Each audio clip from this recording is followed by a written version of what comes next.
Gee, absolutely. So let's go ahead and get started. It's 9:05.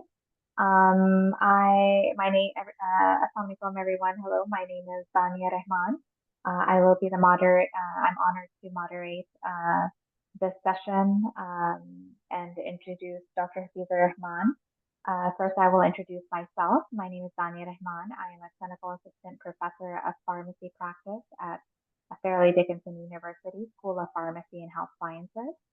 I work as an ambulatory care clinical pharmacist at Morristown, New Jersey, and I am involved in the Ahmadi Muslim Medical Association, or AMA Bakhtiari Committee. And then I'm honored to introduce our speaker, Dr. Hafiz Rahman. He is a board certified internal medicine physician in private practice in Amsterdam, New York. Dr. Rahman has 24 years of experience, and Dr. Rahman's area of interest lies in treating diabetes and obesity-related metabolic disorders.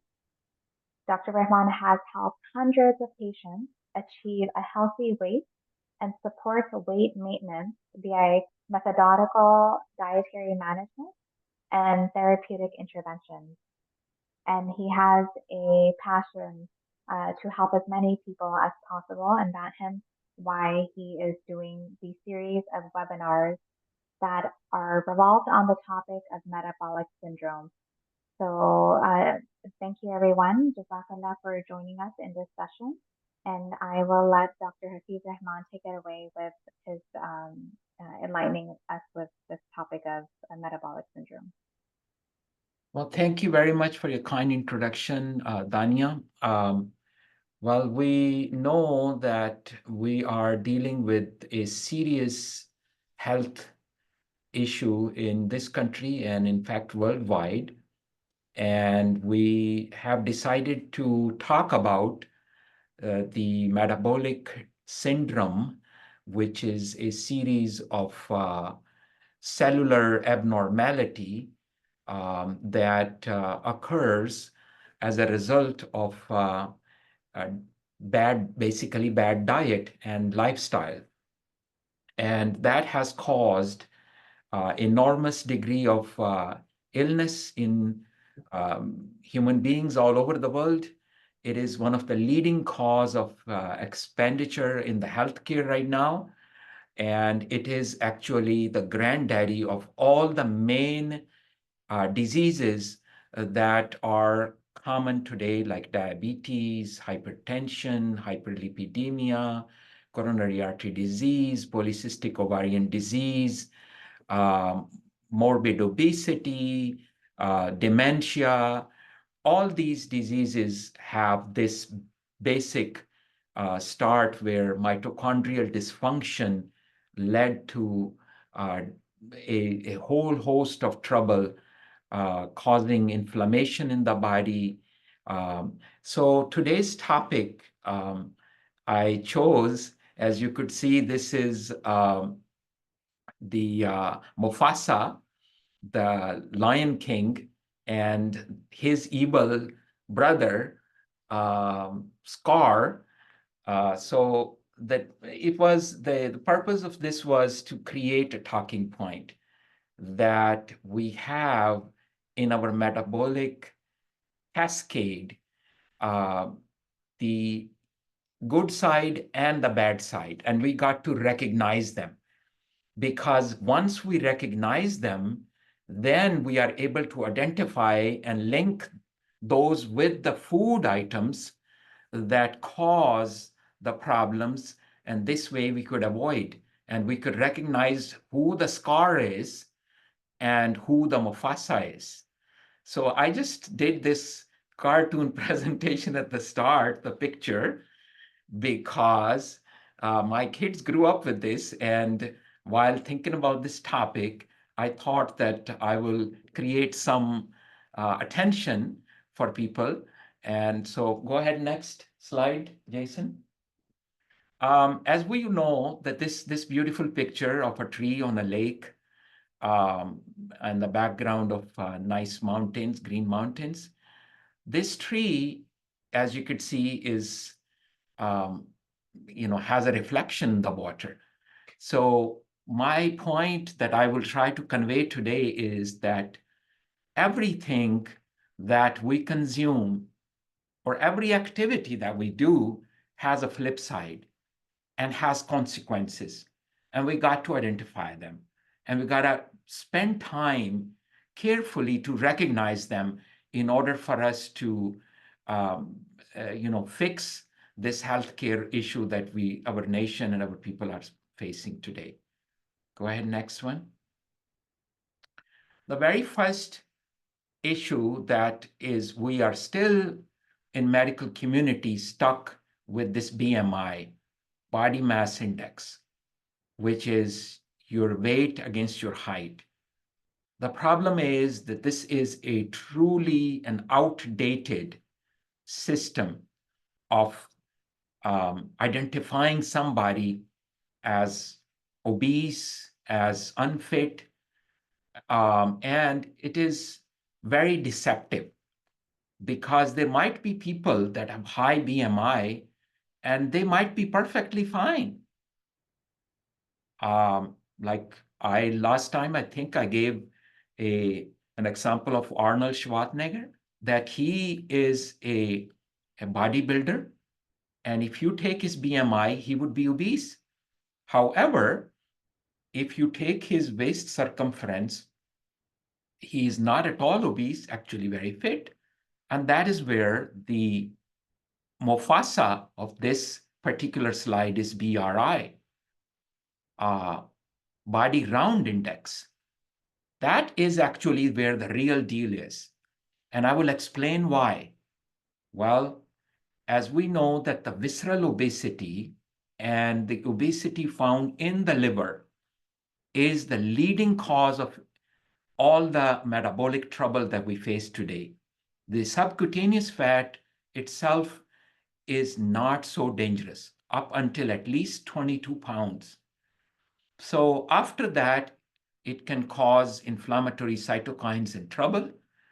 But if we compare that obesity, the subcutaneous obesity, which is present on the buttocks, on the back, on the neck, on the arms, on the legs, that obesity, that fat deposit is basically what I'm talking about, the peripheral, subcutaneous, that your body can handle up until 22 pounds without a serious health issue.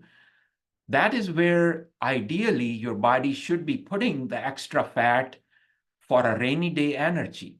But what happens is that too much consumption of certain food items promotes the deposits of the fat in the areas where it should not go.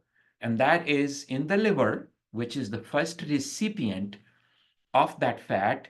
And the liver has a very limited capacity before it becomes sick, before it starts showing the evidence of fatty liver. Only half a pound in the liver is going to create trouble. And only 5 pounds around the organs, which is called visceral obesity, which is what BRI is calculating. That's waist circumference. That's the area right above the navel and around the body. At best, what you can take from this is that over 40 inches in male is not good, and over 35 in female is not good. That indicates itself a visceral obesity, which is very dangerous. It causes a lot of inflammatory cytokines. And if we were to pay attention to dealing with these two types of fats as a clinical practitioner, I can tell you that you or anybody listening to today can start feeling much better and towards the recovery. So we should be paying attention to BRI more than BMI. That's the message. Let's go next. Now, the Mufasa of this is glucose. and the scar is fructose. You see, these two brothers are linked, and sucrose, which is common table sugar, is what becomes out of these two. Glucose inherently is not so sweet. It's very mild. And fructose, on the other hand, is very sweet compound. It's a very sweet molecule. High fructose corn syrup, that's why it can be made very cheaply, and it is very sweet. And so the evil in this case is fructose, and we will talk further about this, because if the population is able to identify the scar of the fructose, which is in this case the villain, then we would have half of our battle over. That's where we are going to need to dig in, and greater part of our discussion today will be dedicated to this. Next slide. So here is the difference between the two. And I have made this slide for your ease to understand. While glucose, when it gets absorbed, when we eat food rich in glucose, which are mainly carbohydrates, they get absorbed and go through the portal vein into the liver. And then it is distributed in the following way. 80% of the glucose goes throughout the body. Now, here is the interesting element. Whole body cells all over the body, they can use glucose. And the entry of the glucose into the cells does not need insulin. It can penetrate itself there. However, as we all know, higher glucose provokes the release of the insulin, and insulin's job is to move, because insulin will sense that this is a higher than normal glucose, or I should say that the body has much more glucose than what it can handle, and that is where the insulin's order go into effect and move the glucose mainly into fat. 20% of that glucose that goes through the portal vein into the liver gets to stay in the liver. Whereas in case of the fructose, the thing is totally different. Fructose, on the other hand, which is the sweet compound, 90% goes to the liver, but 10% is utilized, and it can be made into de novo lipogenesis.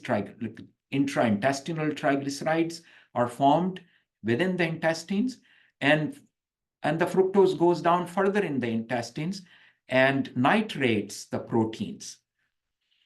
As a result, those proteins that are in the intestinal tight junctions, there is the misspell, it's a friction, it's not friction, it's junction, and we will fix this slide. It is the tight junction causing them to break, and as a result, you could have a leaky gut syndrome. So imagine that early on in the metabolism, once it is consumed, the fructose is causing havoc, it's causing trouble. It's forming fat, which is bad kind of fat, triglycerides, right in the intestines, even though just 10%, and the rest goes down into the intestines, where it can break the proteins of the intestinal tight junctions and cause a break there.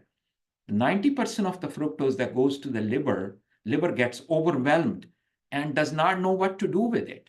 And that will be on the next slide for you guys to see. Go ahead.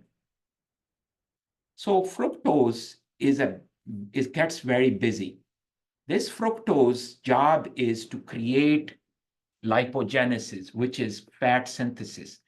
That's what the majority of the fructose gets used to it after it gets absorbed and goes through the portal vein into the liver.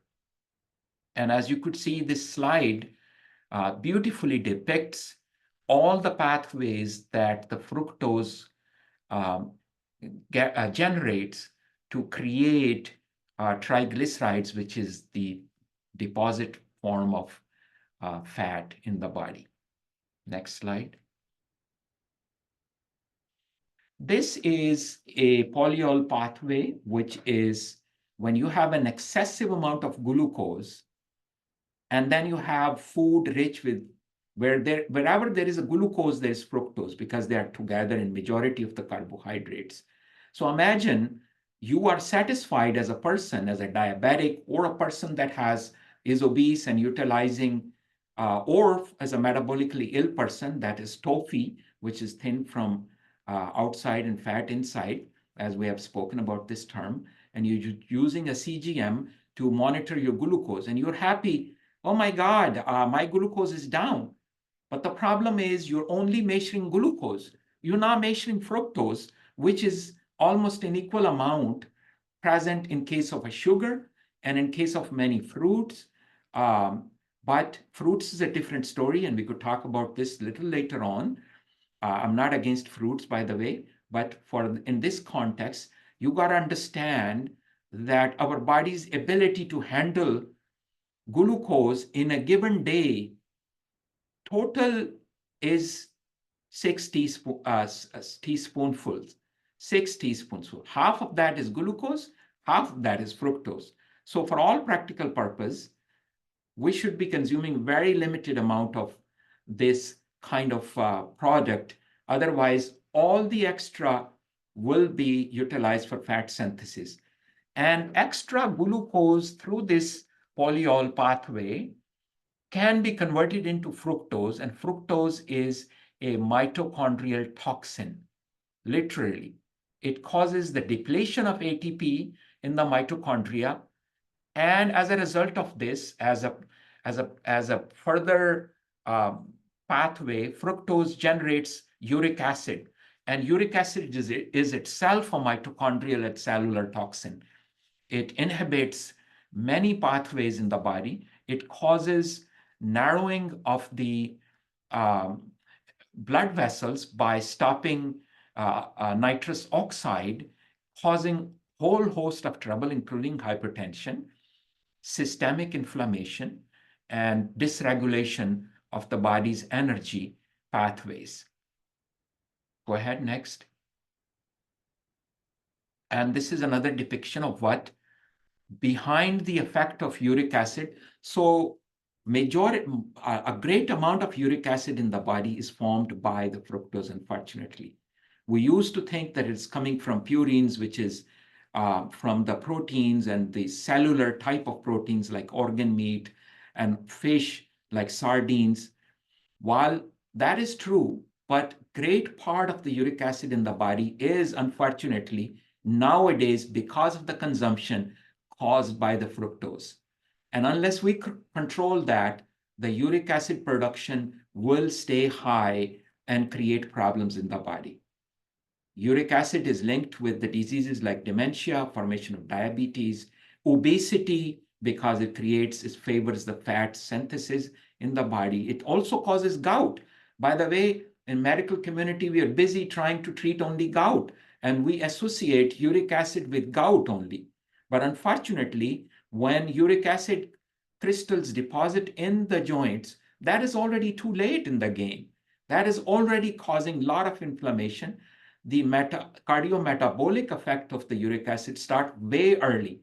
So that is why we recommend that the uric acid levels be under 5.5 for the practical purpose of keeping these diseases in check. Otherwise, uric acid high would create havoc, and that is coming from the fructose.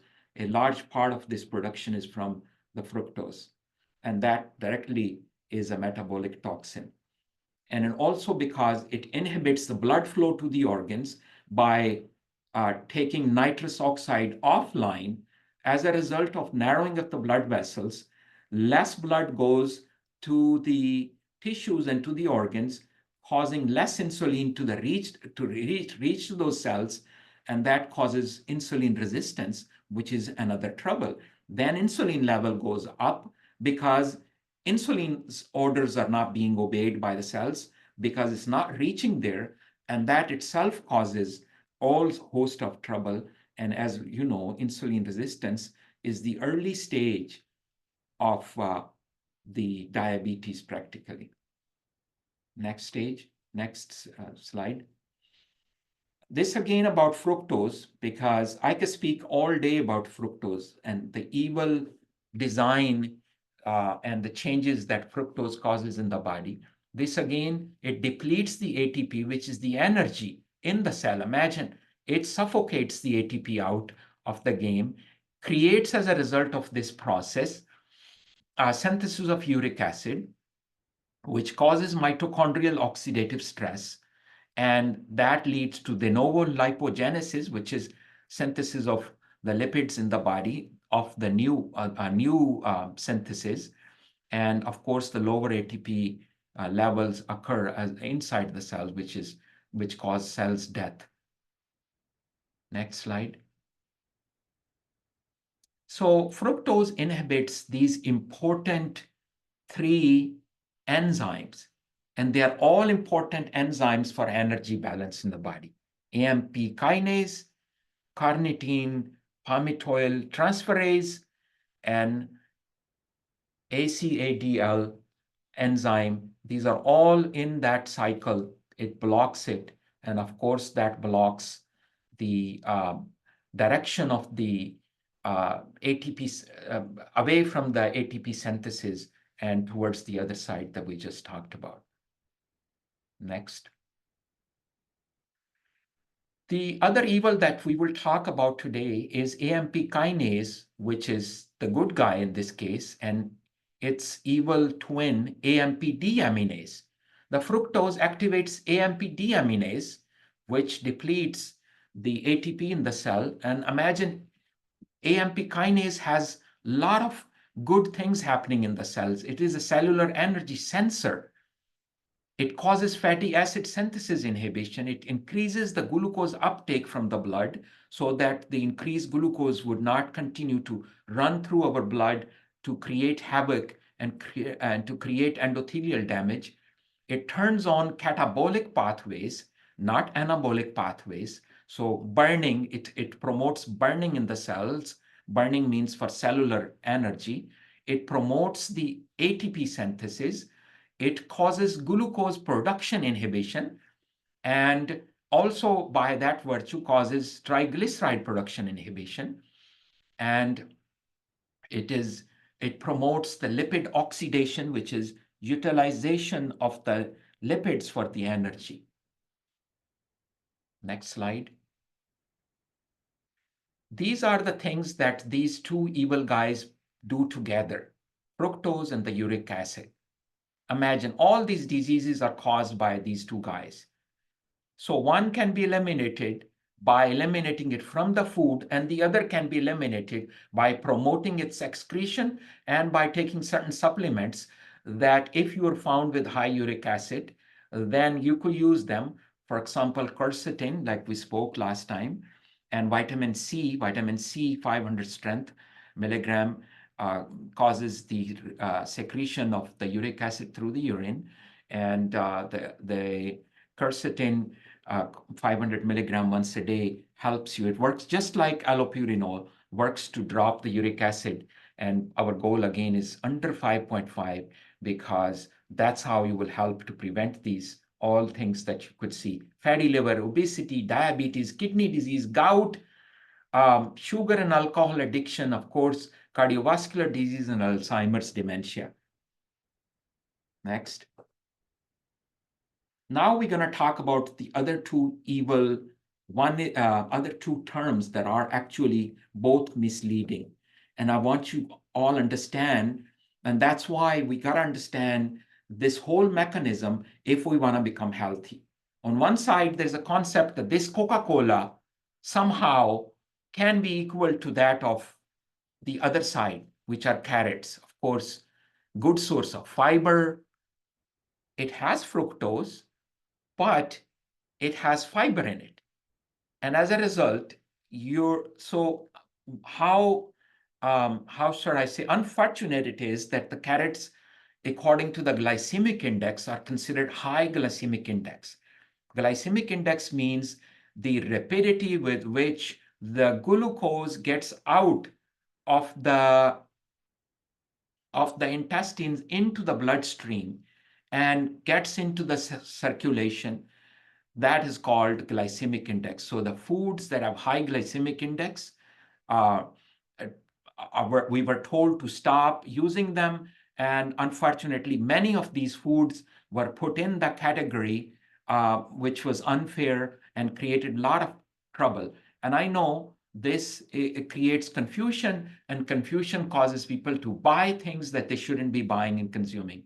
Whereas glycemic load is actually the impact of the glucose of when you consume a carbohydrate-rich food. So, for example, the glycemic index of carrots is high, but their glycemic load is low. Why the load is low? Because it has fiber, and the fiber does not allow the release of the glucose and fructose that is naturally present in this delicious vegetable, or you want to call it fruit, to not reach to the circulation that quickly. You would actually need to consume 1.5 gram of carrots, and who would do that, in order to reach a very considerable amount of glucose that would be running troublesome for you in the bloodstream. Next. So there are some examples of this again, glycemic index, the foods, the scores written next to them. For example, peach has a glycemic index of 35 and the load of 4. And you know, you could later on read, I'm not going to go through this, but imagine this. The bread has high glycemic index, especially the wheat bread, and many people jump at the wheat bread that this is healthy, compared to a table sugar, which has a lower score than bread. Can you imagine this? Can you believe this? Absolutely not.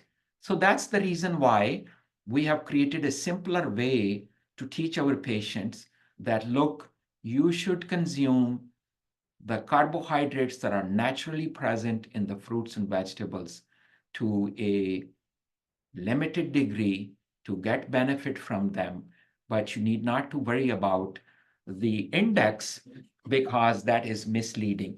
And obviously, for that virtue, glycemic load also tends to be a thing that will be difficult for people to calculate or to see what is the load of, but generally the load would be low if the food has the fiber in it, and that's the key.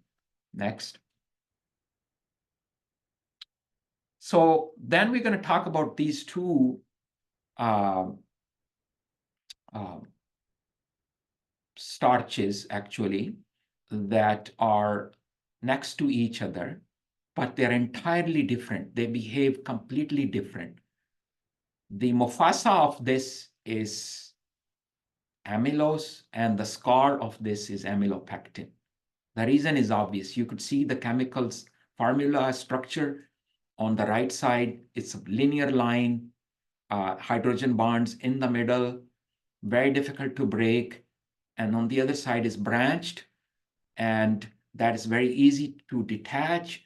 And that's why those things create a very high spike in the blood sugars once you consume those food items. Whereas if you consume on the left side, these plantains, these beans, and nuts, you will have a better selection. Go ahead, next. So here we will just show you that evolutionary conserved survival switch, that back on those days when human beings had issues with the food availability, there was a time where the body naturally went through a mutation causing the production of the uric acid, higher uric acid, which will create a deliberate or designed insulin resistance, a hike in the blood pressure, more fat storage for the rainy days, because those used to happen in those winter months when the food would not be available.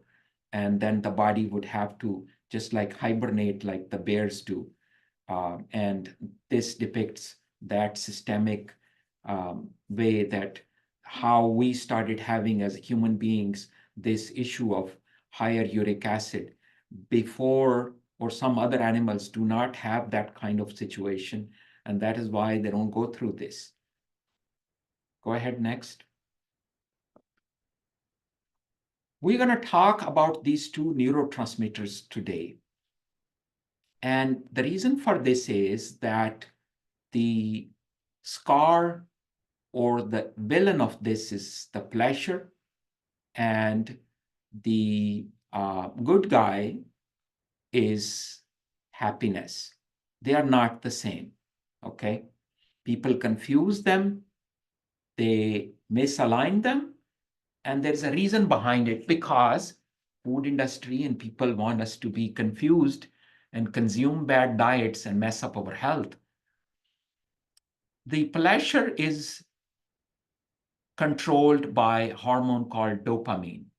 That is an excitatory neurotransmitter, meaning the repeated stimulation of the dopamine causes max out capacity on the cellular level, at the neuronal level, and that causes a tolerance point from which you will have issues in needing more and more to consume to achieve the pleasure. That is why those drugs like cocaine, heroin, alcohol, and sugar, which is fructose, works on this neurotransmitter. And that is why it is so important to understand why we are so inclined towards consuming more sugar. We see sugar, we want to jump at it, and we want to eat it. And when you max out these postsynaptic receptors in the side of the dopamine, you are going to cause neuronal death.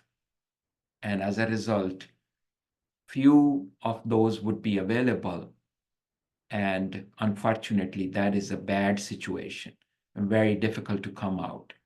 And when it continues to be stimulated, it can inhibit serotonin, which is practically the adult in the room, which causes people to have rational thinking. It is the hormone of contentment. It is itself an inhibitory neurotransmitter, serotonin.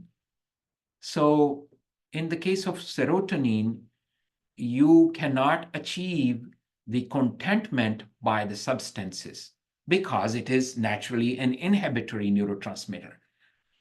So as a result, you get the contentment by doing things like sharing, offering service to others.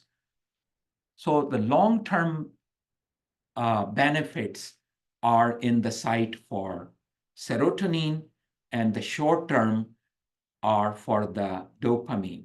That's why pleasure-seeking behavior is different from contentment. And that's why it is so important for us to understand. Next. We're going to talk about here the triglycerides versus HDL.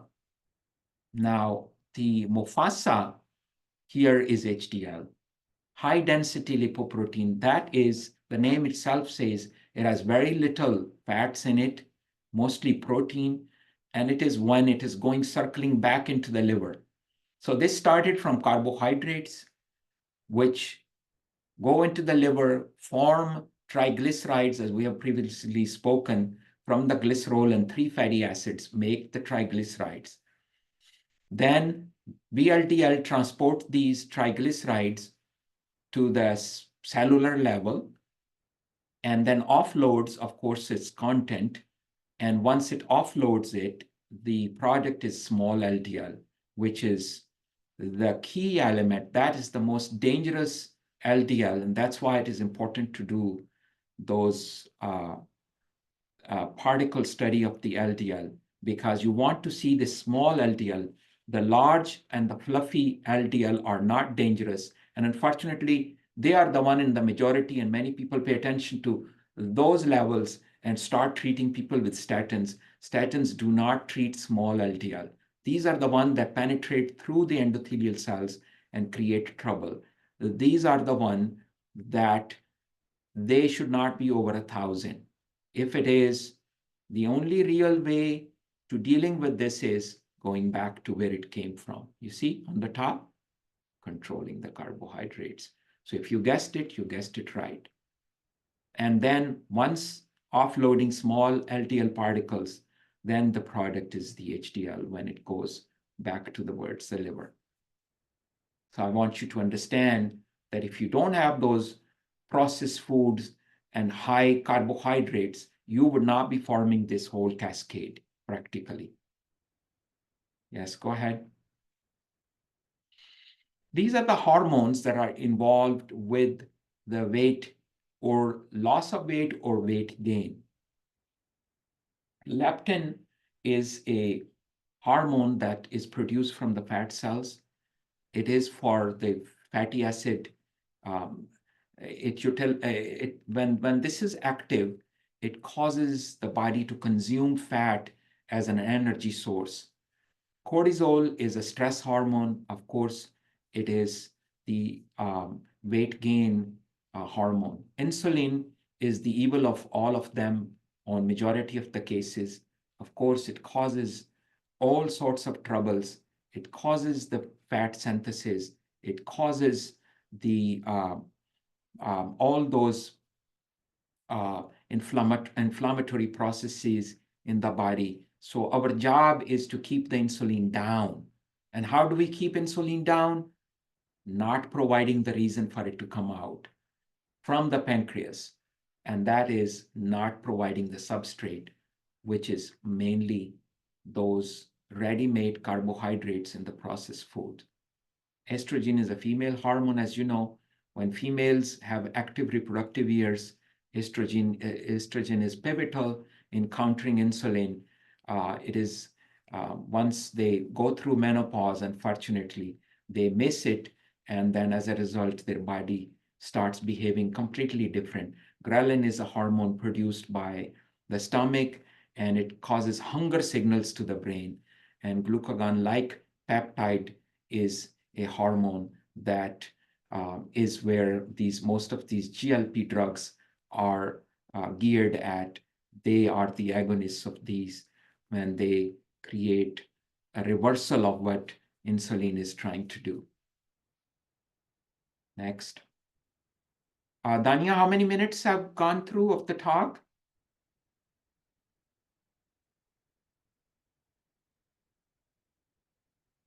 So we will talk about a little bit. People ask the question about artificial sweeteners and natural sweeteners. The problem with all of these is that they do provide a low-calorie substitute for sugars.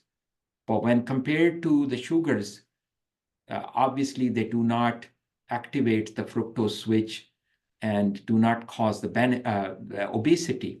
However, they still maintain the liking for and craving for the sweet, so you cannot get off of that sweet tooth, what people call it, or addiction to the sweet, and that creates problem. And quite frankly, some of these added or artificial sweeteners are dangerous for your microbiome.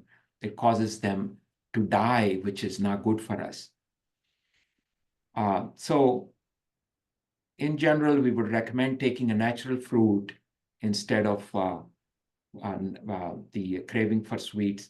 Allulose is different, and as I've said, it is a rare sugar. It behaves like a natural GLP, and it is in limited amounts good and could be good. Some studies are pointing to that, and can be consumed. Go ahead, next. Dr. Herman? Yes. My apologies, I just unmuted myself. It's been approximately 40 minutes so far. So we have been, okay. So we will stop here, I guess, and then we will take the talk on another day for the rest of the topic, because we would allow people to do the QA, because without this, the talk would not, I want people to understand and then ask questions. So we will stop here. And I had some case studies which I wanted to show. So very quickly, Jason, can you bring those up?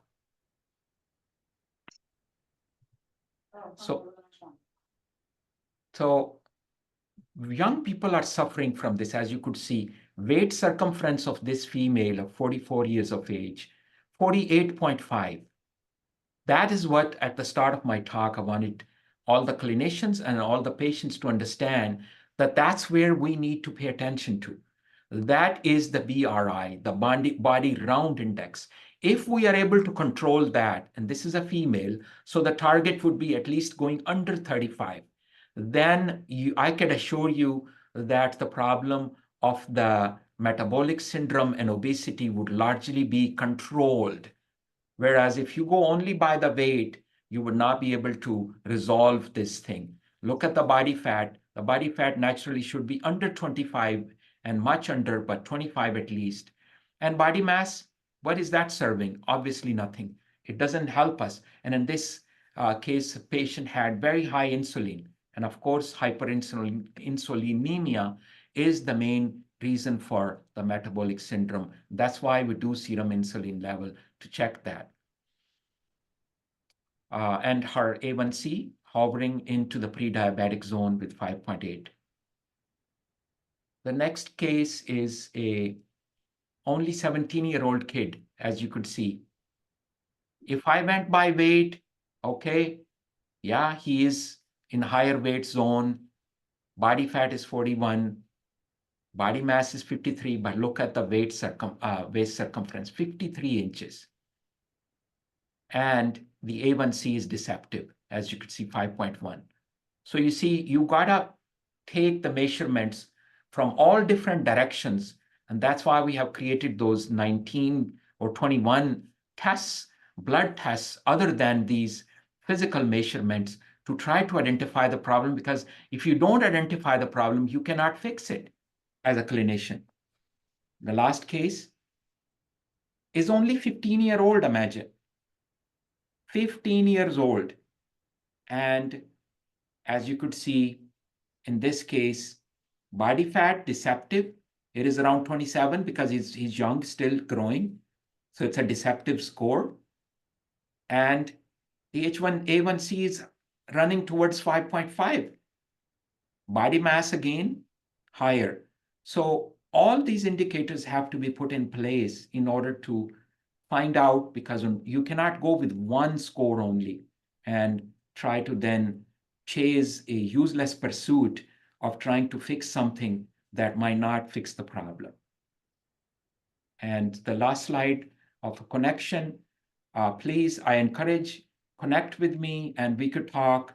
And whenever I would have time, I would reach out and answer any questions. But these are the three main social medias that I am at, and I'm active daily. I'm putting something for patients and people, and then starting a discussion. Either this is a encouraging story of a patient, or a food selection, or a travel tip if you're traveling, and all those things.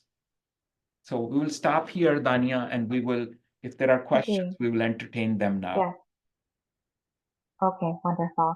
Jazakallah, Dr. Rahman, that was a very enlightening talk. I didn't really understand the metaphor of the scar and Mufasa before this webinar, but as you went through the talk, I felt that title of this webinar is so fitting. And I feel like a lot of the points that you touched upon really debunk a lot of myths that have revolved around weight loss and weight loss misconceptions. So thank you very much, Jazakallah Hassan, for enlightening us with the talk. And now at this time, we will open this up to the participants that have joined in this webinar to ask questions. And we have the option of either posting your question on the chat, or you can raise your hand and I'll be happy to unmute you and you can ask your question to Dr. Rahman. Yeah, so let's ask them the question, if there are any. If there is anything on the chat, you could put it on the chat. We will take your questions.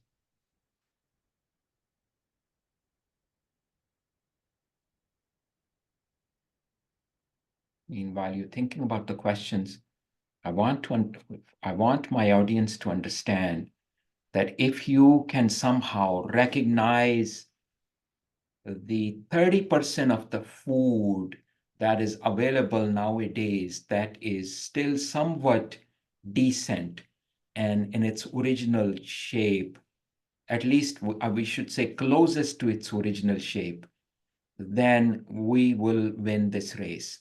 We have to identify those food items and consume them, and whenever possible, humanly possible, stay away from those processed foods and understand that even a small lapse can create in a body that has gotten used to healthy ways, can create inflammatory havoc.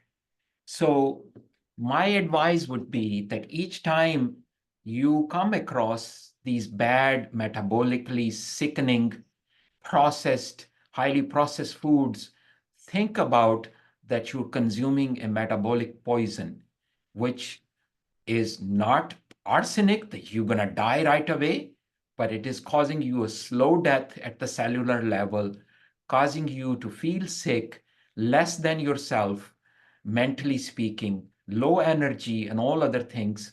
And the only way around that is that if the problem is caused by the food, it has to be resolved by the food. That's the idea.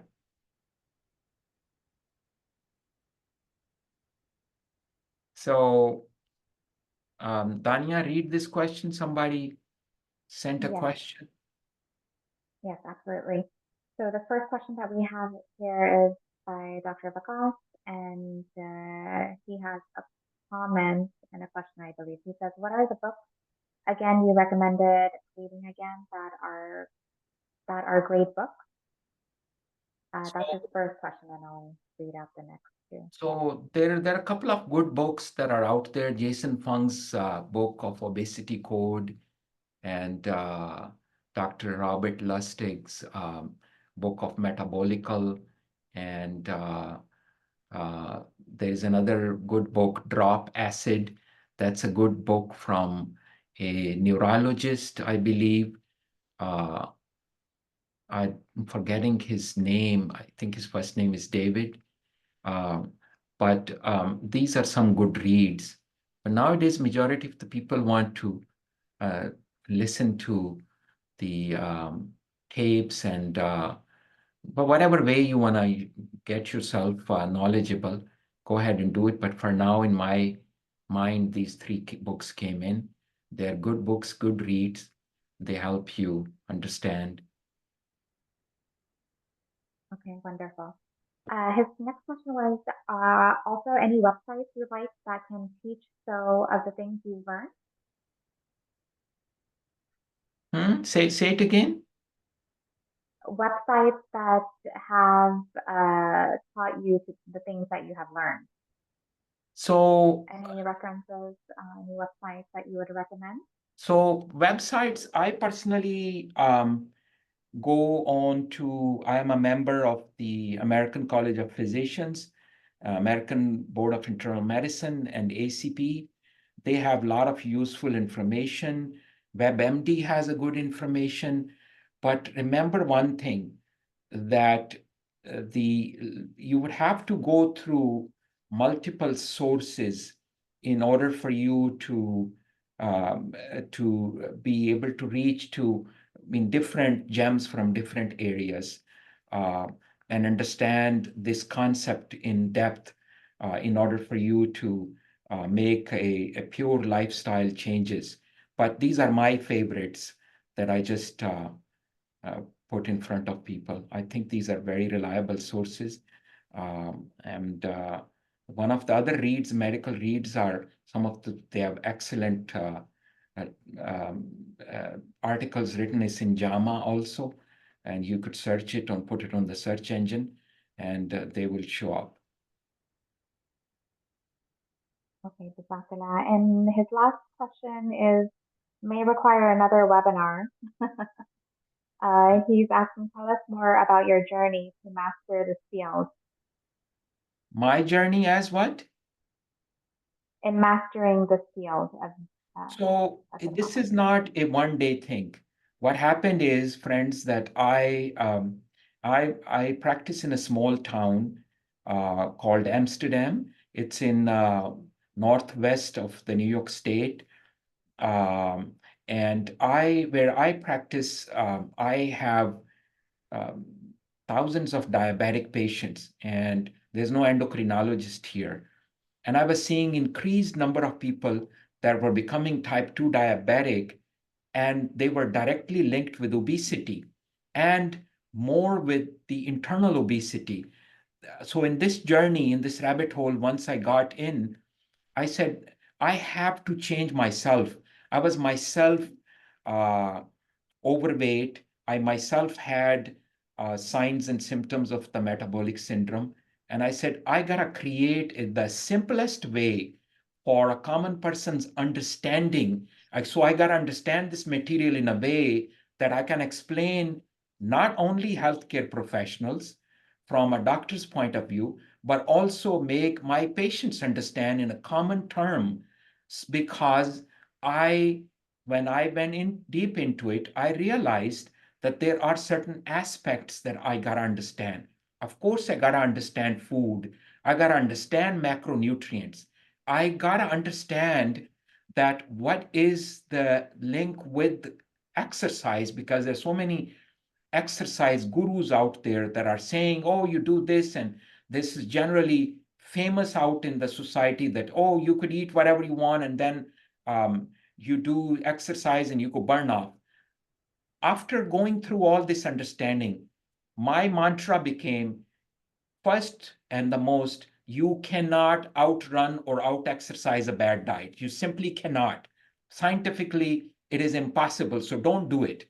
My advice as a doctor, as a friend to you, don't eat bad food and then you think you could spend a day in the gym and you could burn it off. It would not happen, because as you learn on the pathways of the fructose, pathways of the glucose, which are the main things in this bad foods, processed foods, commercialized foods, is that it causes fat synthesis. And there is no way to offset it. There is no way to offset it.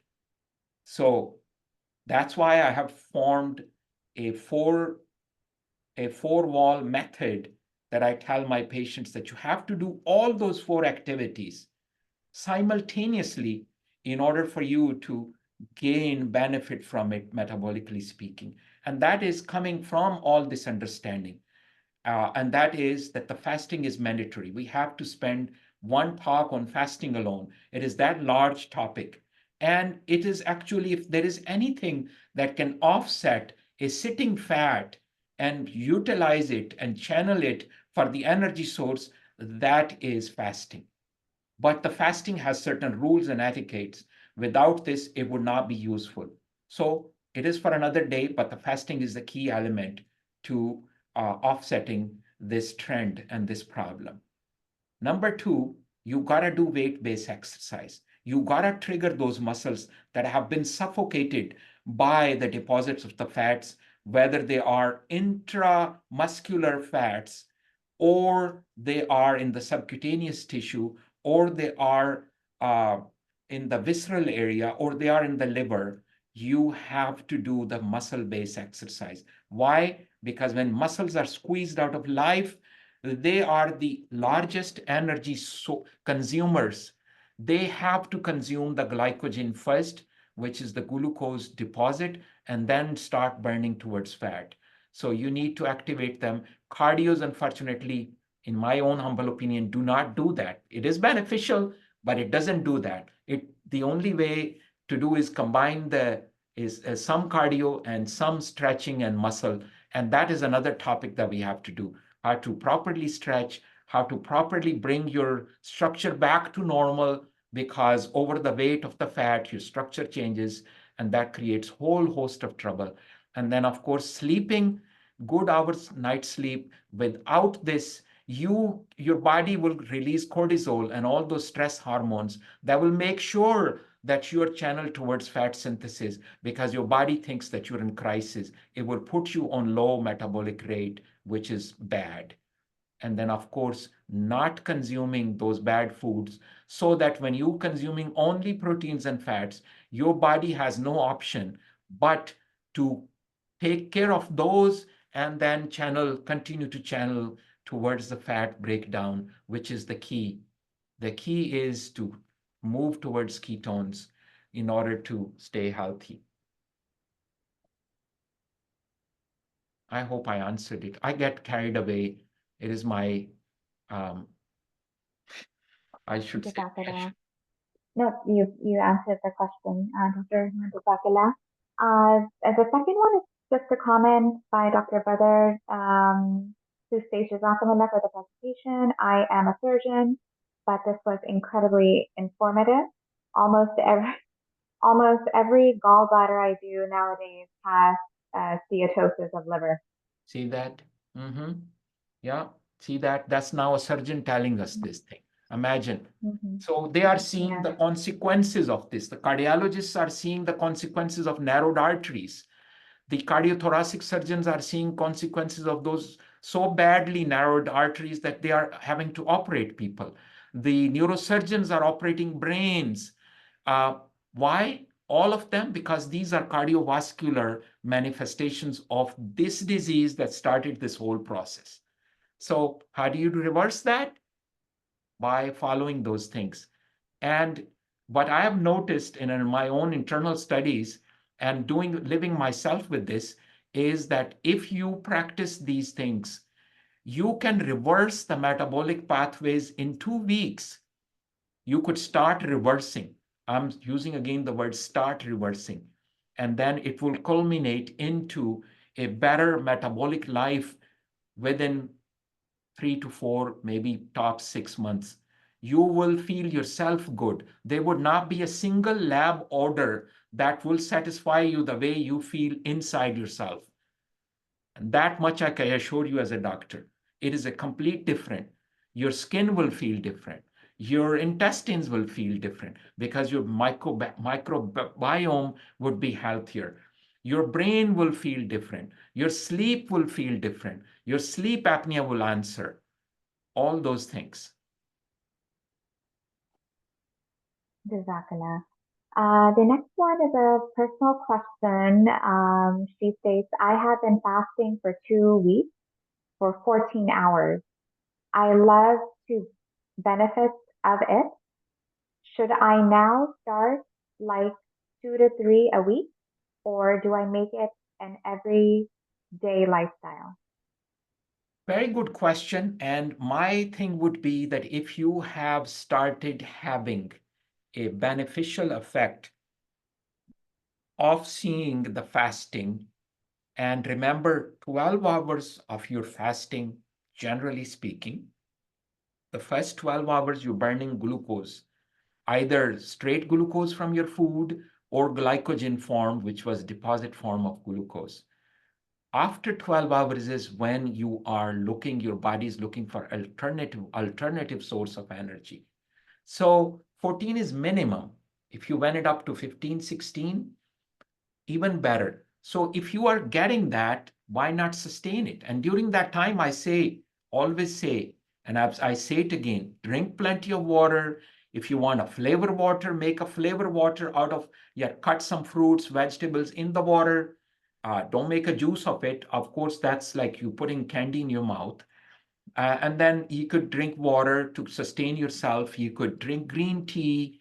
And if you're very compelled, I have said that because I've experimented myself, that you could make a coffee or a tea and put small amount of heavy cream, which is basically fats, and it doesn't carry much of any impact on glucose. I wore a CGM to see this, and it had nominal to no impact on the glucose rise.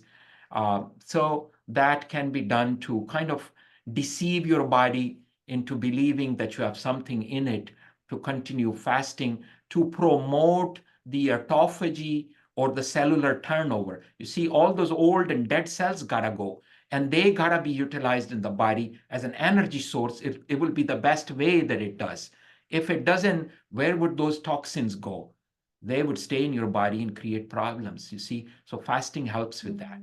So you should not drop it. You should rather continue to do it, but learn yourself to hydrate yourself properly and utilize the help of the tea, of the coffee, bone broth, things like that to keep yourself healthy.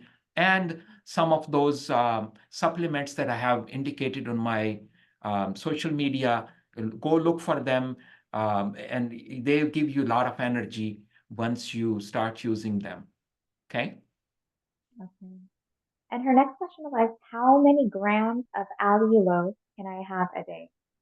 No, I don't recommend any grams or any type of thing. I say put a teaspoonful of allulose, half or full, in your cup. And if you drink 2 or 3 times a day, that's not going to do anything bad to you. So that's pretty good. You could put it into your, if you made something at home of the sweet, first of all, I would not want you to make anything, but if you're making home, at least you know your ingredients. And then in order to kill the sweet tooth or sweet desire, you could consume a little bit of that from what you made, and you could use allulose in it. So. Okay, Jazakallah. And anybody that has joined the webinar that would like to unmute and ask a question, they're more than welcome to by raising their hand, and I'll go ahead and unmute. Anybody that wants to ask a live question can come on live and request to be put on, and Jason would allow them to come in and ask questions. Sorry, we had to do this because somebody crashed our party last time. She's host now. Dania's host, so Dania can allow you to come in. Yes. So if there is any question, questions will make this talk interesting. And many of you are practical people that are in here. If you have challenging questions, please ask. We are learning from each other. I'm not just the guy who's speaking. Many of you are, lifelong learners yourself. If you have a tip to indicate that you think it's good and works for you, go ahead and state that. Dr. Rahman, can I ask a question? Yes, please. I know there's different approaches to intermittent fasting. The one that you've highlighted is one. There's also like alternative day fasting or the 5-2 fasting where you fast just certain days during the week. So instead of like the daily time restricted fasting, what are your thoughts about either alternative day fasting or the 5-2 fasting? So that's an excellent question. And I would say whatever works for you. For me, daily works because I remain disciplined this way. And I do about 15 to 16 hours every day. That keeps me on a certain discipline. And when I travel, even I try to keep that in mind. But there are other people that other things work out for them and they're healthy as a result of that. And their labs, which should be checked, by the way, every 3 to 4 months basis to see if you're progressing. If your inflammatory markers are down, that means you're winning the race, like the CRP, homocysteine, the ESR, interleukin-6, things like that indicate the inflammation in the body. You could certainly have those checked. And of course, the NMR profile to see if you're progressing. I would love to see a success story. I have a lot of success stories to share, and I do them on my social media. And I tell people, look, I am chasing the BRI. I am chasing the BRI. I'm drilling into my patients the BRI. because I know if I could resolve the BRI, I can resolve the metabolic disease. And then the obesity would be a thing of the past. But if we start chasing the weight only and people start worrying about, oh, I came in today and I lost only 2 pounds, doctor, how could you say I'm improving? Hey, but you lost 2 waist inches. That is something to be, happy for. So that's the whole thing. There are people that, for example, I saw somebody today that had very little weight to lose, but a pretty large waist circumference to overcome. And that happens in Southeast Asian people a lot more. They are good example of the TOFI. So, and I told him that losing 20 pounds would be not hard. But the thing is, we gotta target that waist circumference.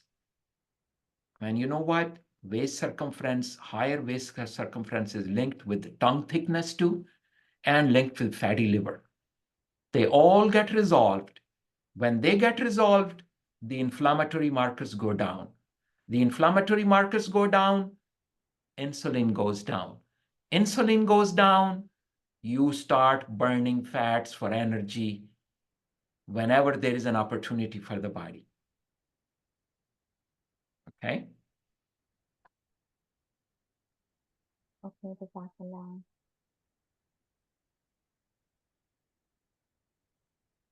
So it looks like nobody has raised their hand, and Kimberly responded. Awesome, thank you, Dr. Rahman, for you answered her question. Okay, thank you.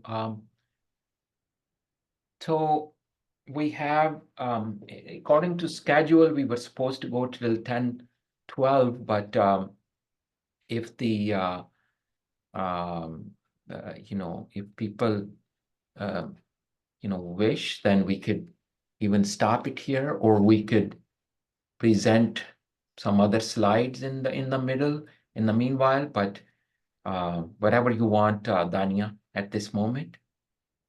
Yes, so with your permission, would you like me to end the talk? Okay. So, Okay. well, thank you very much. And then you could thank everyone, and then we will inform you, let them know in 2 to 3 weeks, another talk. Yes, absolutely. So thank you, Jazakallah, everyone, for joining this webinar. And if you have any further questions, feel free to contact Dr. Rahman and also follow him on the social media handles as you see on the screen. And this webinar is being recorded, so if you joined late, the recording will be shared in a couple of weeks. So thank you, everyone. Assalamualaikum warahmatullah. Thank you. Thank you, everyone. Good night.